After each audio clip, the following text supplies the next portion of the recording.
Okay, good morning, everyone. Happy Wednesday morning. Glad to see everyone is logged on. Okay, thank you for submitting your homework and confirming that you received the attachments yesterday. I did receive all of that, so thank you. So let's go ahead and get started with our normal first kind of morning routine. What I would love for you to do is put in the question box, how did your afternoon go yesterday? What did you do? What were some of your results? And let's talk about it. Let's move to the email strategies and also some statistics. As you know, I like to give you some data along with techniques to just really bring it home. So here's what we're finding. 144.8 billion emails are sent daily. An average subscriber receives 416 emails per month.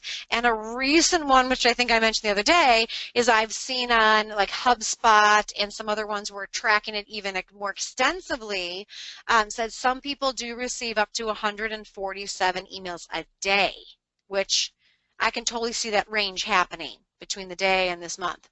An average person who spends 28% of their day looking at their inbox, which, yeah, I would say we do that.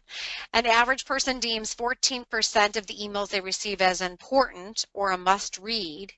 That's sad to me, because what that message says to us is that only 14% of the emails are being read. That's 86% of the rest of the emails are being deleted or put into a folder and frankly probably never read. So we do have to have strategy. And 65% of users are now checking emails on a mobile device, which shouldn't shock you. So what does that mean? We should have some guidelines here of how can we have more impact. So let's start with the template. You can fill this in on page 27. When it comes to the length, try to keep your emails under 90 words if you can. Short and sweet and to the point. The reality is in the corporate business world, people are not wanting to read a book.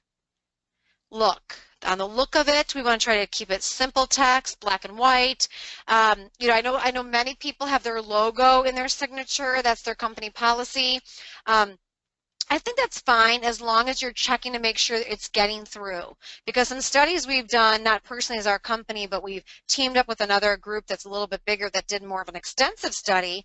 And what they found was sometimes when logos or especially the color red is in an email, it gets picked up by spam blockers more often. So that's what I just don't want that for you. You just got to check it. Links. We would recommend only putting at least one link per email. Otherwise, people do get overwhelmed. Now, let me describe that link. I'm not saying on a signature. I'm not talking about only just not your website or your LinkedIn profile or whatever. But I'm saying that typically after a signature, some people will maybe have a quote on their email, but some people will maybe have a link to a video their company has or an invitation to an open house, something like that. Just don't do more than one of those kinds of links. Because if we have tons of links, people just don't even know where to go. They get confused, and so they don't even click on anything. So if we're going to have it there, it has a purpose. Attachments.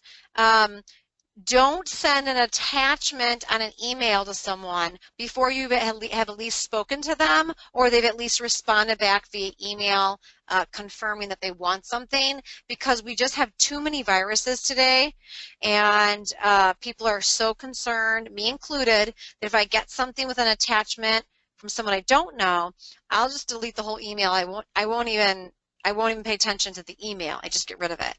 So be careful. Now, the last one here is proofing.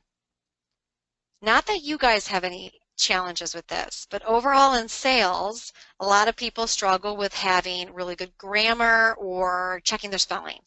For me, it's not so much of a spelling thing, it's I miss words sometimes. So I have to read my email, and then I have to reread it, maybe take a break and look at something else, and then reread it if it's really important or going to a key person.